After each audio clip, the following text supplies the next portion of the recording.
Niche. And what you will find with this training this morning is it's very much about being niche, not going mass market. Now, when I say niche, there is nothing wrong with being an expert in 6 or 7 different niches. It's not about just kind of saying we only do one niche. You might do, I don't know. But for me, the closer we can get, the more personalized we can get with our marketing, the more we can build up those relationships. We'll hopefully grow into customers. We can create content that engages with our target audience and grow a deeper, meaningful relationship. Obviously, if we understand what type of content, such as videos, ebooks, infographics, whatever it is, if we can understand what type of content our audience is consuming, we can grow that relationship. We can talk to them in a more personalized way. Needless to say, we can plan our marketing spend more effectively. I've heard some horror stories recently of small business owners plowing lots of money at a very, very challenging time into what they thought was going to turn their business around. And for me, it's all about understanding what tools work for you, what tools don't work for you. And at any point, we're going to spend money. I'm a big believer that we test market first with a small number before we go out and spend a bigger budget. Okay?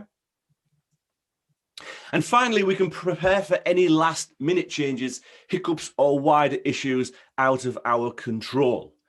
And there's only one word I can use for this, and that is obviously COVID. Nobody knew COVID was going to happen. Nobody planned for it. If I'd have stood here 18 months ago and said to you all, right then, ladies and gentlemen, welcome to 2020. I only want you to plan for 2 months this year and the rest you're going to take off, you'd have thought I was absolutely crazy. But let's face it, in essence, that's kind of what happened. But that doesn't mean our marketing should stop. Now, hopefully, fingers crossed, we won't go back to lockdown again. But we may hit a recession in a few years' time. Something else may hit the horizon. So we need to be thinking about our marketing constantly and how we can adapt, and dare I use that word, pivot, and evolve accordingly. So let's start with purpose first of all. Define why your business exists, and we can set those aims and SMART goals.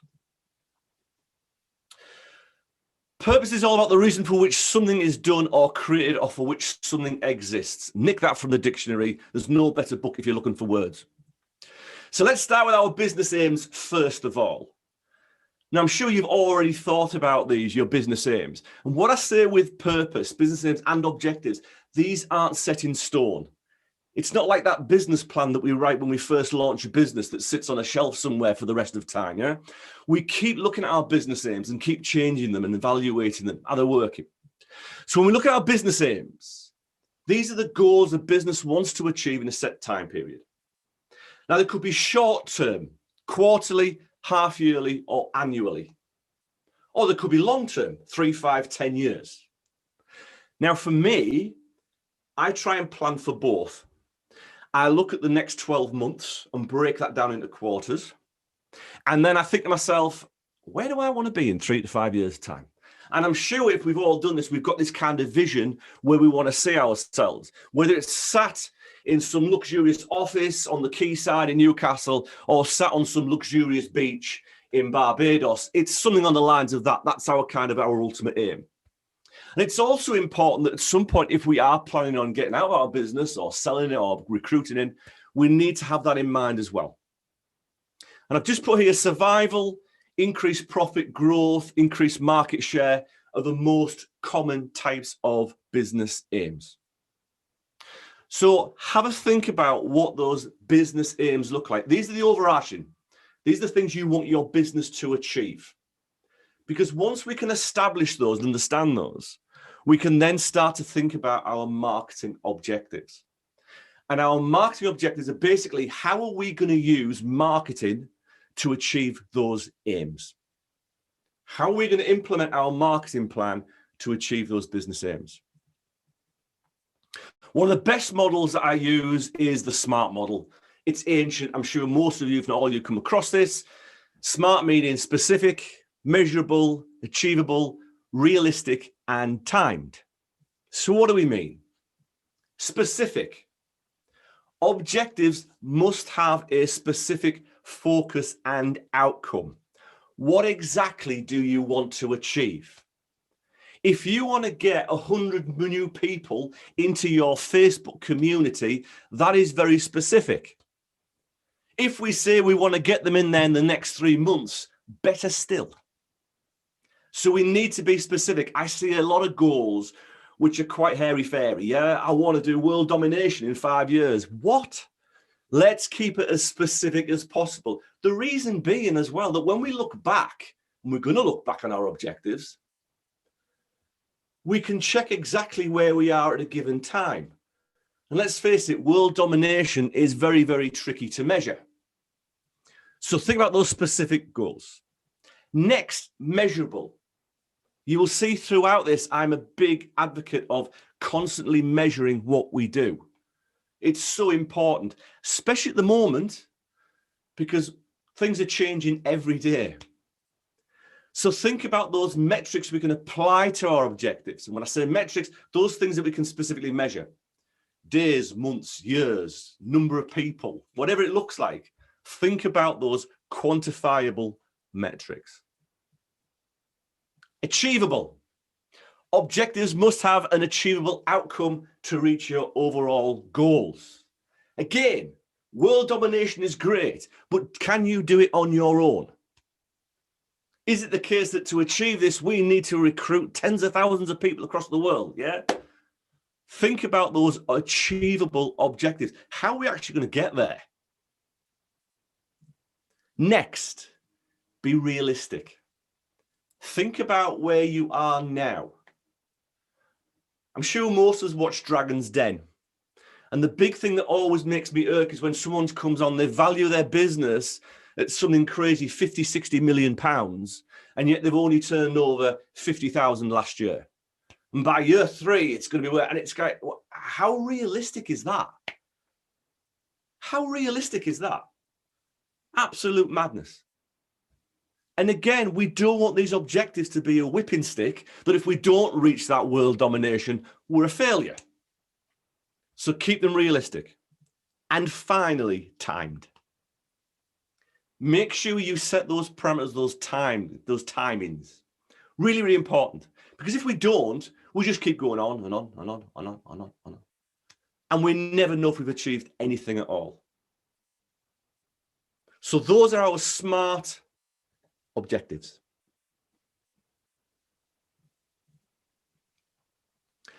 Some of the most common objectives, brand awareness. This is probably the most common. Who doesn't want their business to be known, to be found, to be understood? Brand awareness, really, really important. Next, obviously, we're not in business just to be there for the fun of it. We need customers. So customer acquisition, really important. And that ties in nicely with customer retention. One of my biggest bugbears in marketing, I'm sure I've mentioned this before, is the amount of money some of these global organizations spend on customer acquisition over customer retention.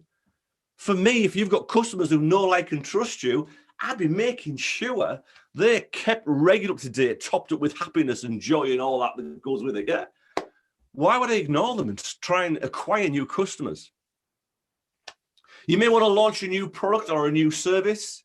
I know especially recently we've looked into this because of what's happened over the last 18 months. I know a lot of us have looked at different products and different services. And that could be to an existing market, or that could be to a new market. So hopefully this is food for thought for those marketing objectives. Next, intelligence.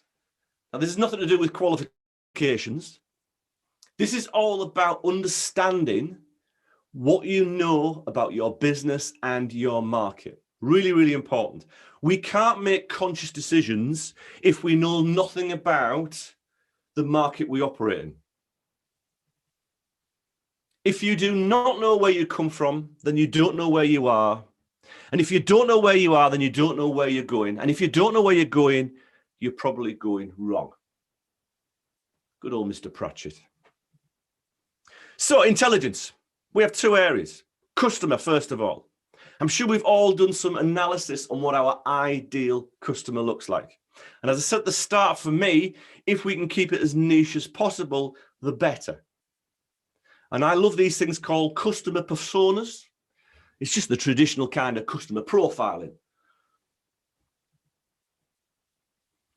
Now, hopefully, nobody here is going to say, yeah, but Simon, everyone is my customer. Yeah, everyone is not your customer. We know that, don't we? Yeah.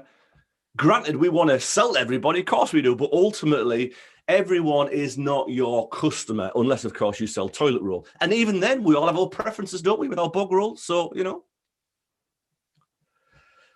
So in order to create our customer persona, there are 5 key areas if we are selling direct to consumers. There are 6 key areas if we are selling business to business, as follows.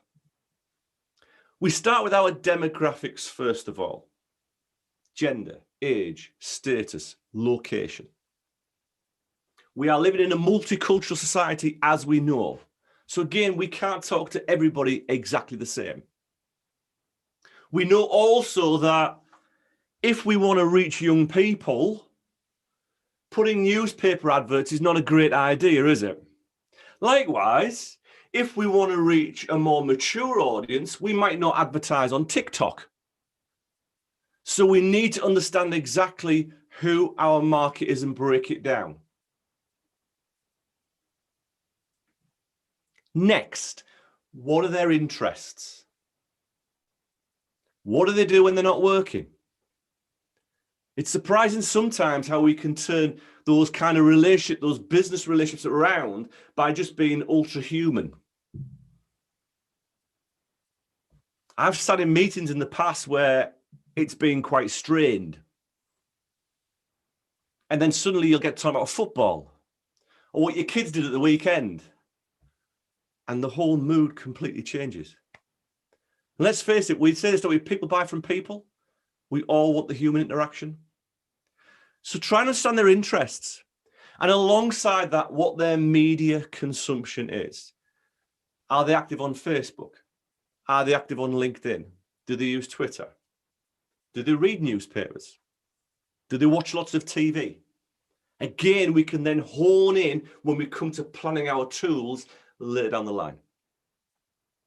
Now, if we're operating a business-to-business market, we obviously want to know also what roles and responsibilities are, because we know with business-to-business, what is slightly different is the customer is not necessarily the consumer. So, for example, if I was head of purchasing for a large organization, and say, for example, I am purchasing desks and chairs, I may never sit on any of those desks and chairs. Yeah, I'm buying them for somebody else. So because of that, my buying needs will be very different to the person actually sitting on the chairs. So we need to be mindful of this. If business to business, if we're selling to another business, we need to understand their roles and responsibilities.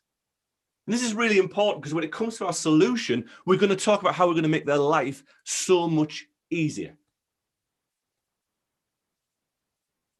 Next, this is the tricky one, buy-in cycle. How often do they buy your product or service? Now, I'm sure for most of us, we may have an idea of the kind of seasonality of our business. Most sectors have seasonality, we know this. But one of the ways we can find out about buy-in cycles is obviously looking at our existing sales and also talking to our existing customers. We know, for example, that in the corporate world, they may buy at certain times of the year depending on when they get their budgets. We know in public sector, it's usually kind of around the beginning of April when they get their their budgets ready. But that doesn't mean they're buying then. They might be thinking about buying back in January, if not October, November, December. So we need to be mindful of these. One of the things I do encourage my clients to do is actually plot on a calendar. Plot what you know and then test what you don't. Next, pain points. We all have pain points, all of us. If we can have an app that makes something simpler, or if we can have, I don't know, a widget that makes life so much better for us, we'll usually go for it. And think about one of the best examples I can give you of a business solving pain points is Uber. We've had taxis for years, hundreds of years. And yet this company comes along and says, let's just stick it on an app. Oh my goodness. And everybody goes, that's just revolutionary. Well, no, it's not. It's just somebody spent the time to think about somebody else's pain point. How can we make their life easier? How can we do something with their challenges? How often are they struggling with these challenges, and what can we do about it? It could be something as simple as they have to pay invoices a certain time of the month. They like their delivery at a certain time of the day. Think about those challenges, those pain points. And then finally, we tie all this in with our solution. And the more tailored we can make our solution, the better. And we need to know those pain points, because we're then going to weave this into our marketing language. When we talk to these customers, we're going to first of all empathize with their problems, aren't we? Being empathetic is such a powerful tool when it comes to marketing, because actually it shows we're listening and we're caring. And I think I've mentioned this before, the last 18 months especially has been all about empathetic marketing. Not going in gung-ho trying to sell. It's kind of like, okay, what's your problems? Let me understand where you're at the moment. How can we help you? And that's where we can start to weave in our solution. So that's our customer persona. What I would encourage you to do is create as many of these as you like. Now, be mindful, we don't want tens of thousands of these, because it gets a bit busy. But ultimately, half a dozen is pretty good. And stick a picture in the middle of what you think this customer looks like. This could be an existing customer. It could be somebody totally new. But it helps us visualize that customer. And finally, stick it up around your office. Get those personas stuck up on your wall so you are constantly looking at them. You are constantly focusing on those personas. And needless to say, this is not set in stone. We can evaluate these every 3-6 months. We could evaluate them after a campaign. We don't have to set these in stone. Next, a gravely overlooked area. Competitors. I love competitors. I think competitors are absolutely brilliant because they keep me on my toes. They keep educating me. They also fill me with lots of intelligence about what's working for them and what's not. So for me, competitor analysis is really important when planning our marketing. And there are 4 key areas that we can look at here. Sorry, 5 key areas. First of all, their general information. Who are they? Where they're located? Years of trading. A lot of this we can do online, looking at their website, looking at LinkedIn. Let's then look at their products and services. Are they regional, local, national?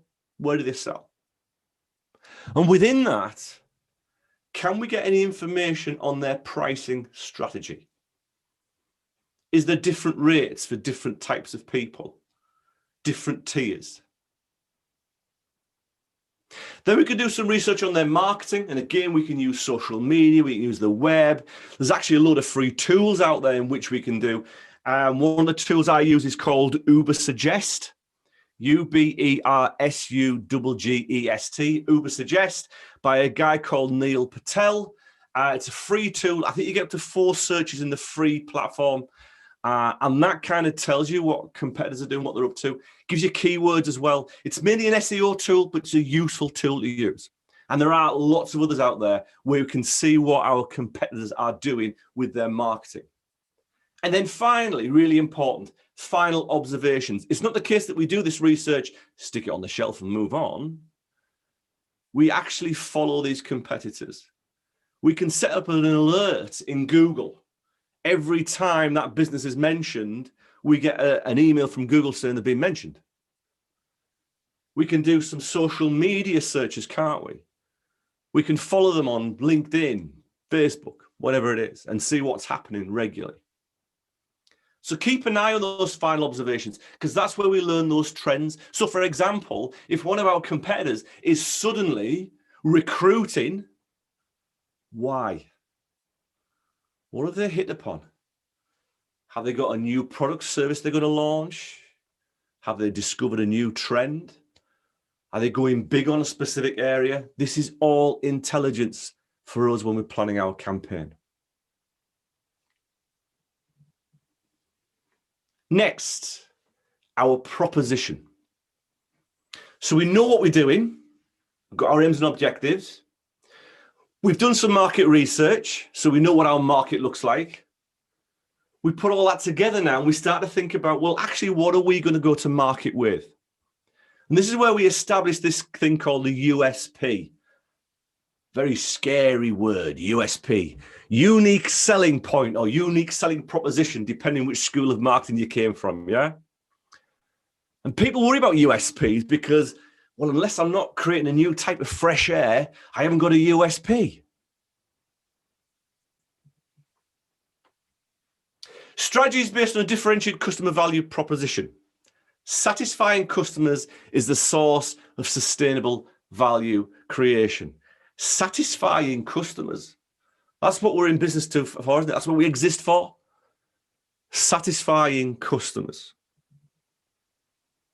So let's begin with our value proposition first of all. Now, I know in marketing, value is one of them heavily overused words. Hey, how much value are you providing? What does your value look like? What's your value statement? Yeah? So when we look at value, one of the best definitions I can give for this is, your business is not selling a product or a service. And it's not selling time or an experience. Your value is based on an outcome.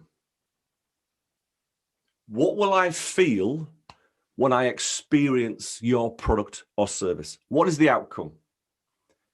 And if you look at 99.9% of all products and services, ultimately, it's what we're feeling once we've purchased. It's the outcome.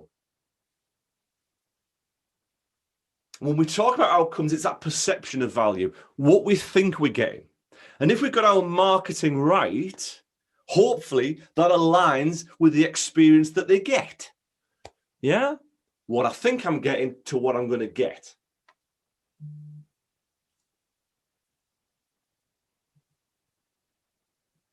So think about, what is the outcome your business is providing? What is the outcome?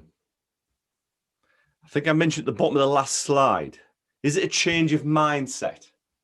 A new life experience? A new working practice or general well-being? Think about those pain points again. And this is the kind of language we then weave into our marketing. We don't talk about our product and service till much later. When we first try to get into the psyche, to the emotions of our market, we talk about that outcome. How are we going to change their lives for the better?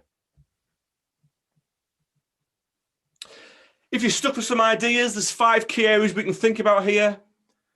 Product. Is your product different than most that exist on the market? It could be minor, it could be huge. What is that differentiation? Is it your service? Is it your channel? And when I talk about channel, do you distribute it differently? Are your competitors doing this in the classroom and you're doing it online, or vice versa? Or do you provide your product or service via an app? I don't know. How different is your channel? Something we've all got unique to our business, of course, is people. There is nobody else like you. You are unique. Don't shy away from the fact that you're just as important when it comes to your brand as your business is. Your years of experience, your expertise, your skills, weave that into your marketing as well. People is a very strong differentiator. And finally, image. Now, image is tricky at this stage when we're a small business. We're not an Apple, we're not a Google, we're not a Facebook. And some would argue that actually their image isn't great anyway. But how can we weave our image? Is it about our brand, our logo, our typeface, the way we talk to people? If you're struggling with that one, have a chat with Sarah. So we've got our value proposition. The next thing we need to do is weave this into some kind of statement, a positioning statement. This is that sentence that we're going to use when we speak to people. We're at a networking event and someone says, hey, what do you do? And usually we go, well, I'm some joke, bit this, bit that, yeah. I'm just doing it. And you look up and they've gone. What did I say? So we got to nail that value proposition. So let's keep it simple. Here's a little model I use. 4. Then put in there your customer persona and their need. Then your business brand or your name offers concept, perception of value. Because your point of difference. If you listen to the audio of this, this will make absolutely no sense. So you need to look at the slide. But hopefully you get how this is all laid out, yeah?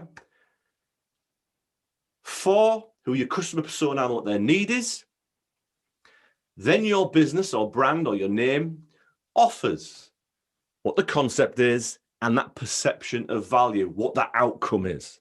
And at the very end, we weave in our point of difference.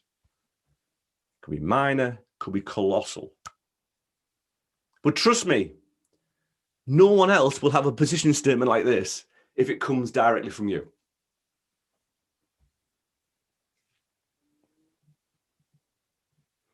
Just to help you, I did a little example here. So for example, suddenly we're all gym owners. Yeah, we've just opened up again.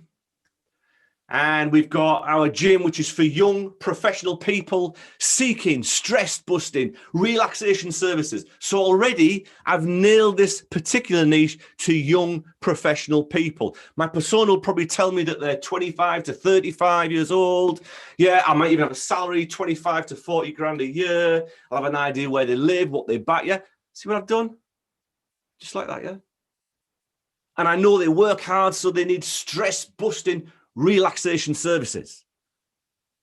I've then got my brand in there, the Health and Beauty Club, and I've started to weave in my value proposition, natural health and beauty services, to relax and rejuvenate those tired minds and overworked bodies. I understand your pain points. You work so hard. Come to my gym, relax and rejuvenate.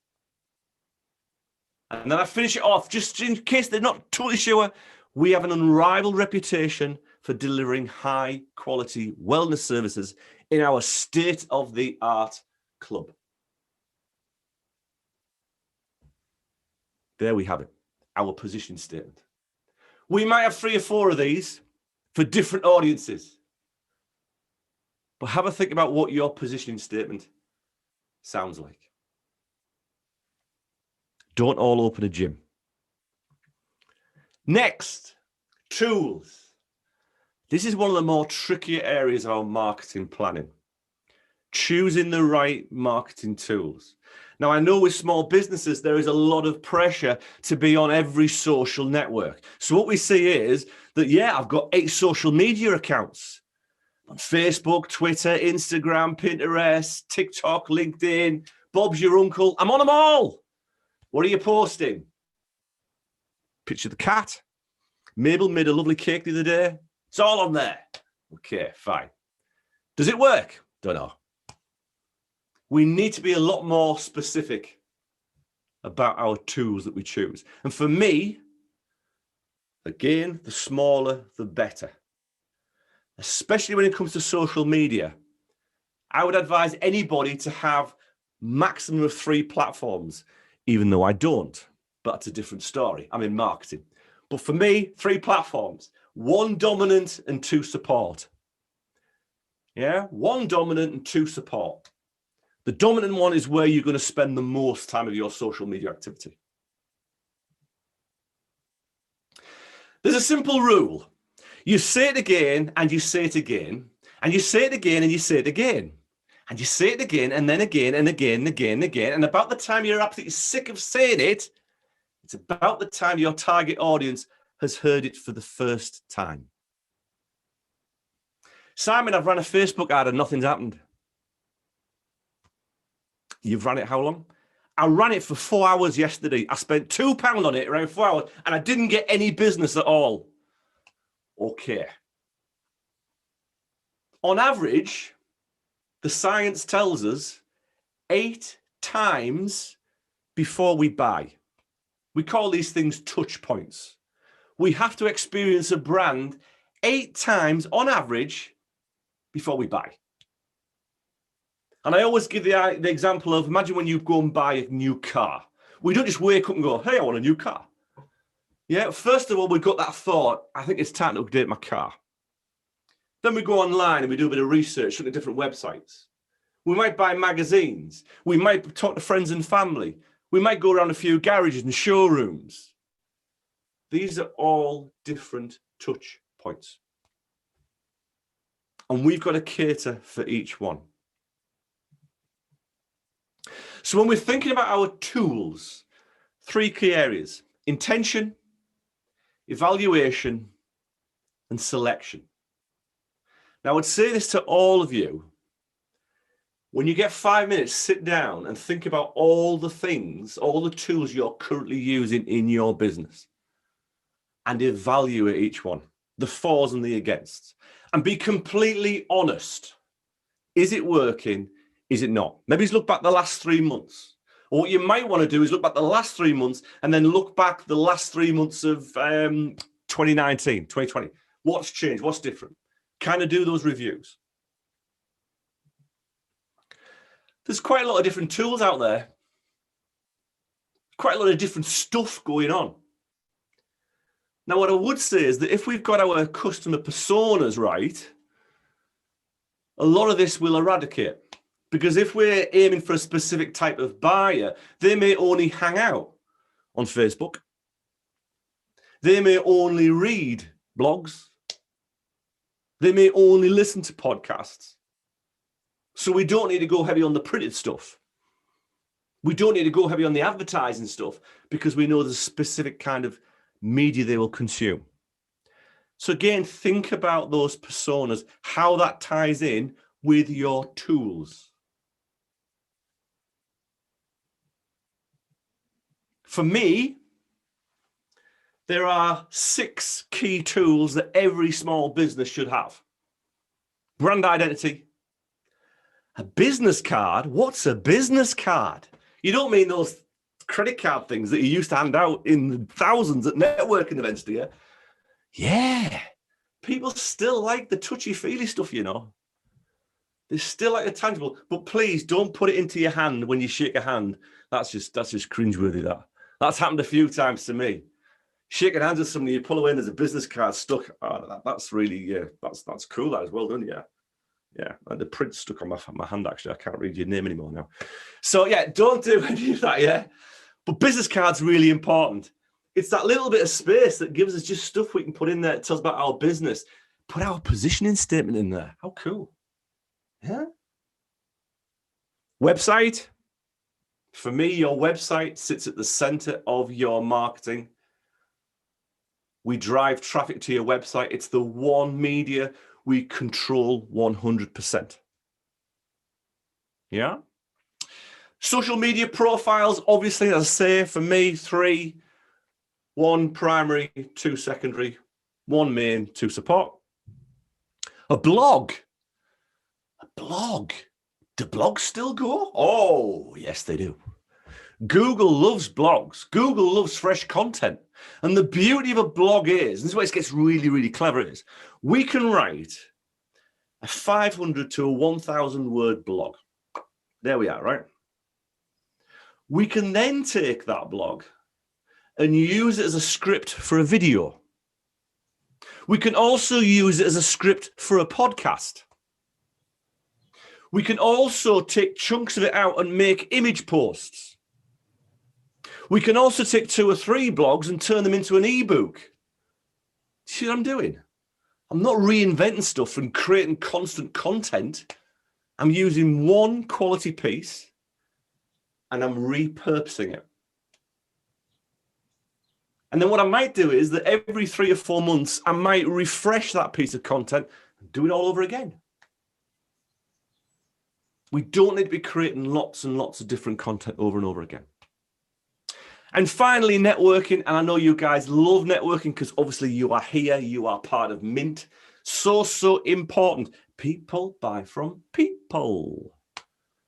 Really, really important. So networking, really powerful as well. Not just face-to-face, obviously online, social media. Think about all those areas in which we can engage with people. Not just our potential customers as well. We could be engaging with our potential new business partner, new supplier, new media person who's going to speak strong about us in our PR. Networking is really important. So those for me are the 6 key areas that we should have, yeah? And then the bits and bobs that we plug into that really depends on who our target audience is.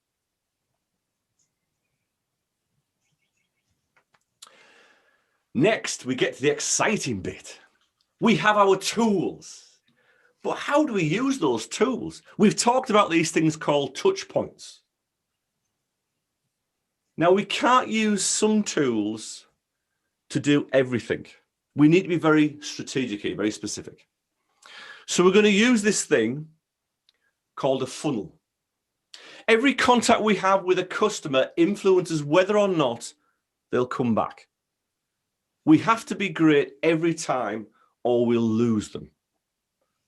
Now we know, and think about yourselves here, that when we are shopping around, when we are looking for a product or a service, we do our research.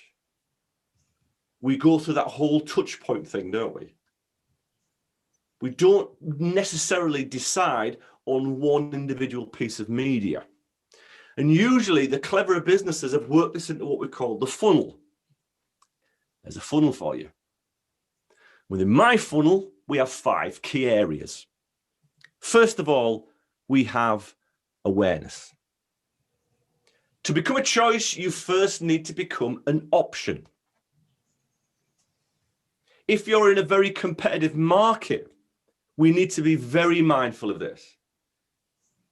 And as we've touched on your value proposition already, how we weave that into our marketing. But ultimately, awareness is that first touch point or touch points. Grabbing the attention of the people in your target market. And we need to make a good first impression. So this is where the real quality is. Not to say that your marketing gets worse the further down the funnel, of course not. But for me, this is where the quality is. Our awareness stage, that first stage. Social media, it's good for awareness. Our website, our business card. Think about those tools to create awareness. Next, people are aware of us. They know we exist. But obviously, we don't just people who know we exist. We want to engage. We want to start talking to them. Because when we start talking, start those conversations, we can then understand them and hopefully provide those solutions to their pain points. So engaging is all about getting to know that customer. Now, this could be something as simple as, oh, so they just come and say, oh, breakout room finishes in 90 seconds. I don't believe that, but anyway. Engagement is obviously all about making sure we're pushing all those right buttons. Incidentally, is this a good time just to remind you all that the majority of this, well, all of this is in my book. I have a book. We'll leave it there. Special offer for Mint members. It's awesome book. Buy it, please, all of you. If you haven't got it already, and I'm not joking, I have it. It is my Bible on my desk, seriously. And you get a special offer because he's canny to us. Okay, should we pick up, yeah? Yep. Brilliant, good stuff. So education is all about educating our target audience who've engaged with us to actually learn more about our product and service. This is the point in which we can start to convert them. Okay? Now at that point, just excuse me a second, I'm just going to quickly shut my window. Now at this point, one of the biggest overlooked areas I see is when we've spent all that time trying to convert our target audience, trying to educate them. And we know that sometimes people need to go away and think about things. Yeah, it's very rare they'll go, yeah, I'll have it now. They need to think about it. They need to look at other stuff in the marketplace. And this is the evaluation stage. And this is where I see a lot of businesses then say, right, well, they haven't bought in 24 hours or 4 weeks. Let's just write them off and start the top again and go through awareness again. And for me, if anybody has spent any time trying to get to know your business, you've got to keep them warm. You've got to keep them hot. Anyway, not just warm, you've got to keep them hot. So part of this evaluation stage is making sure that we are still marketing to that target audience. We are still keeping them on our radar. Now, that could be something as simple as, would you like to join our weekly emailer? It could be something like a nice little postcard every 2 or 3, whatever it is, just something that keeps them there while they are evaluating. Because ultimately, if we aren't doing that, guaranteed, one of our competitors may be. It may even be that we ask them along to a free webinar or a trial. Or we may even say, do you know what, here, have a discount for 7 days or whatever. We've seen all these ourselves, I'm sure. Think about that evaluation stage. What is it going to take for us to make sure that, first of all, we are keeping them hot on the radar? But secondly, if it's just that little thing that needs to convert them, what can we do to do that?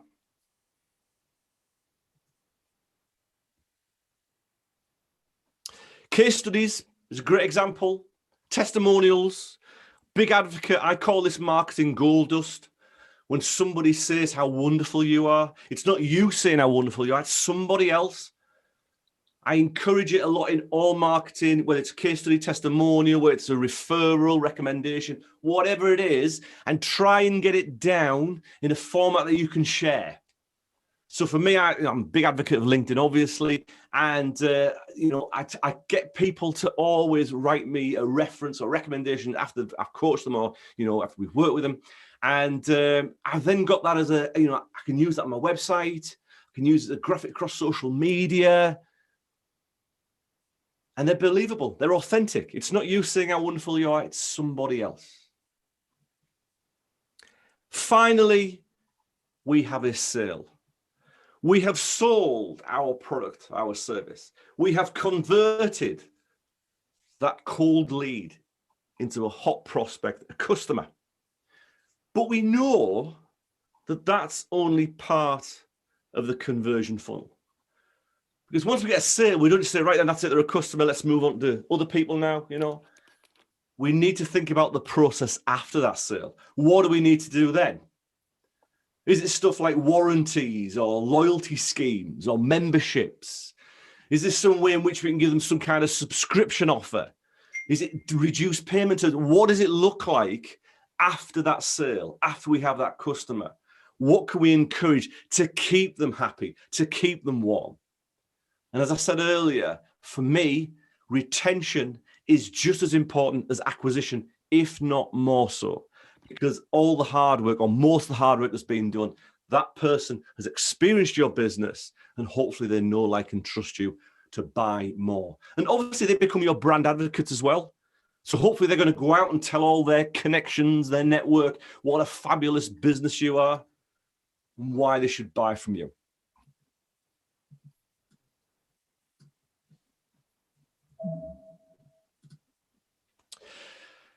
So now at the very end of our process, the final stage is probably one of the most important.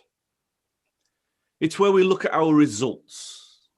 It's where we plan to see if our hard work, our research, our creativity, and our conversion funnel has worked. With results, sorry, my computer's gone quiet. A great quote here by Peter Drucker: if you can't measure it, you can't improve it. Peter Drucker is the godfather of marketing, by the way. I met him last year. He is 82-year-old, and he was speaking at a conference. And one of the best things I ever saw was the guy sat on the front row, stayed awake all day. People half his age were nodding off. That obviously something to do with the content. It was a warm day. What a guy. What a guy. The godfather of marketing, Peter Drucker. In fact, I think he turned 90. Was it 90 last week? Anyway, If you can't measure it, you can't improve it. Obviously, it goes without saying. So, first of all, we need to think about setting those metrics. Now, let's not forget we've already set some metrics, haven't we? We looked at our objectives earlier on. Those are metrics. If they're smart, they've given us lots of different metrics in there. Here's one of the tables I use for my business based on the funnel. We have the 5-stage funnel: awareness, engagement, education, evaluation, and sale. I've then put the tools I've used to measure that, and in each area, I've put some very, very specific metrics. You'll see at the very end there, I've got an extra column, which is purchase support. That's the bit after sales I was just talking about. What do we need to do in terms of making sure that we keep our customer happy? I've set my time frame in there because obviously I want to keep my measurables smart. But again, this could be something so simple that you can just set up on your computer, an Excel spreadsheet, something like, just something where you can measure and monitor the effectiveness of your marketing.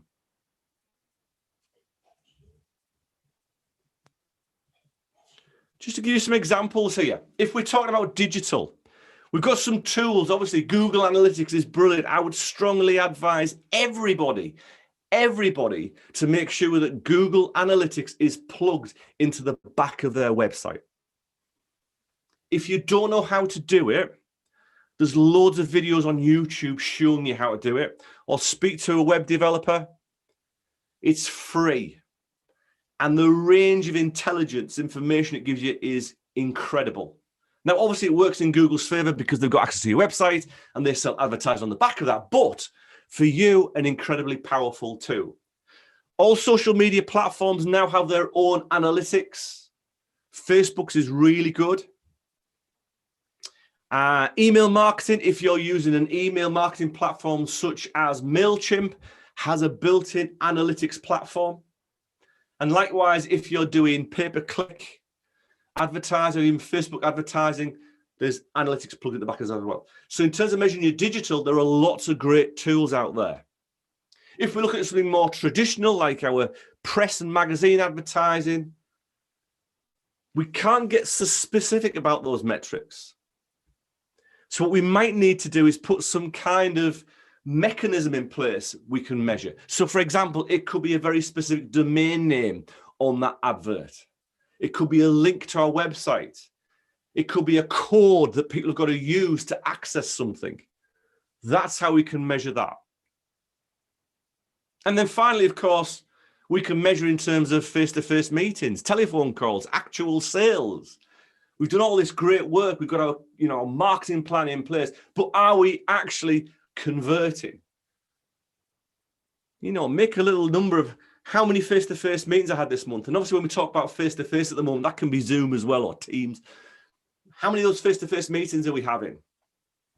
Telephone calls, yeah. And I would be asking everybody we come into contact with who's new to our audience, how did you hear about us? Such an important question. How did you come across me? Is it referral? Was it something that's on social media?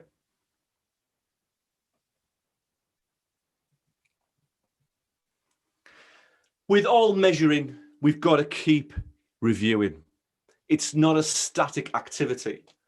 We've got to constantly keep reviewing our marketing, our planning, making sure it works. Never, ever, ever get complacent, because we know as consumers ourselves how much we change over a short period of time. And that's just like business as well.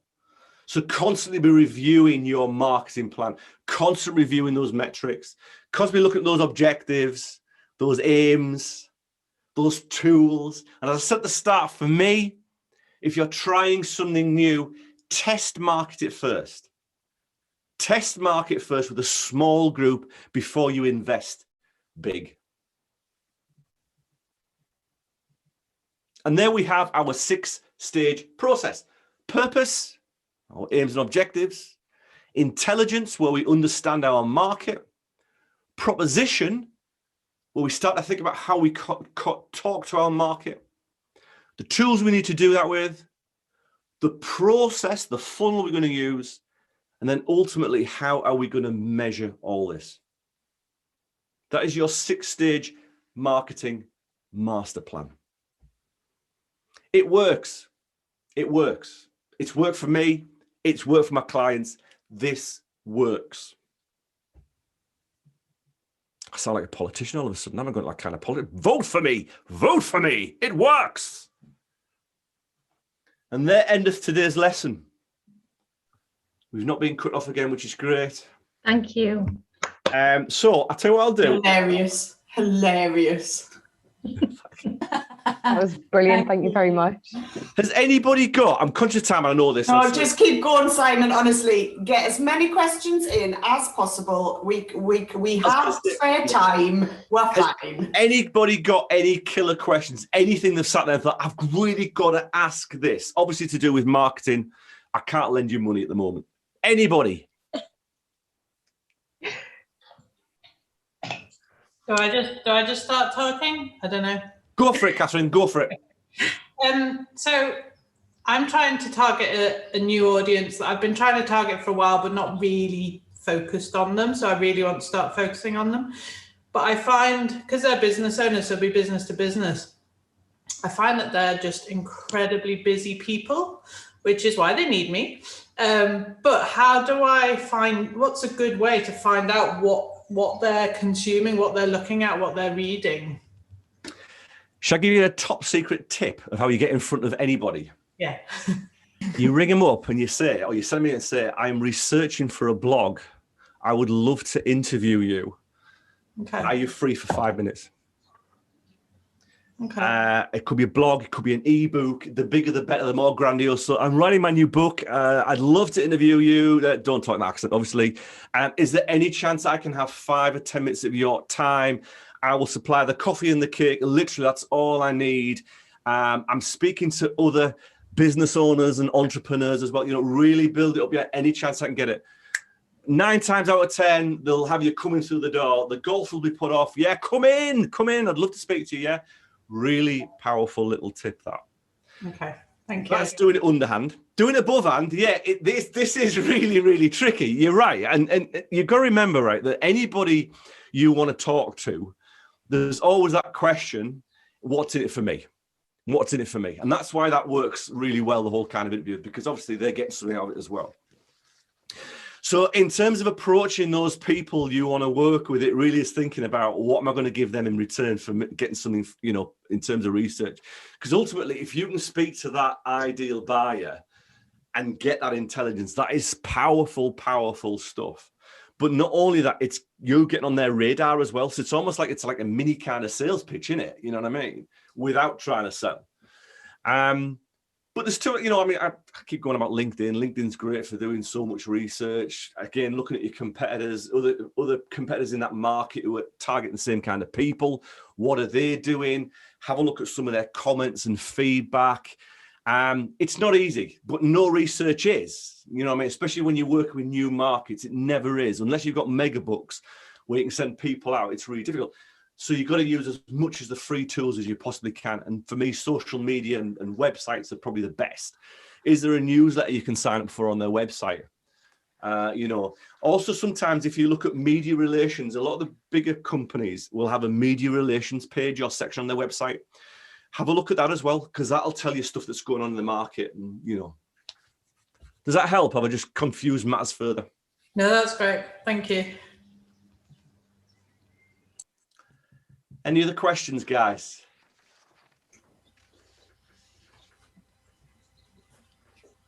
Okay, so I wasn't lying, and I know, right, and I'm very pleased that Simon has pushed this. I'm not joking. Simon's books is one of my go-to books because it's just dead easy to follow. So the book is a representation of the session he's just delivered for you and the sessions he's delivered for us in the past. I'm not joking. It's like dead easy to follow. So if you want it, honestly, I've got millions. You know how many books I've got. Get it? Absolutely get it. Okay? Just saying. Just saying. I could sell for you, Simon, any day of the week. No. In fact, I am. You know, I'm greatly appreciative. But it's a great book, Simon. It is. Advocate. It's just it's really clear. It's really easy to follow. There's not any bits that you come away from thinking, oh, well, I'm really confused. And lots of marketing books and lots of marketeers make it so difficult. And we're just here to try to get you to talk to people. That's what we want you to, just to talk to people and follow that process. So definitely one of my proudest moments when I wrote this book, and I think I said this, it was all about trying to get away from academia. Obviously, I lecture at Teesside Uni, and get away, because there's a lot of marketing books out there which are brilliant, but a lot of them are kind of steeped in real, what I would say is really kind of under-realistic academic stuff. Yeah. So that's why I wrote this book, for that. Simple as that. As business owners, we haven't got time to be looking at the psychology, such as, it helps. I get that. I totally get that. But, and the biggest coup was that the university actually bought 150 copies of the book last week. So, oh my God, they even acknowledge it as so I'm really pleased it's going to be on their curriculum, which is really good. Well, coffee's on you next week then. Absolutely.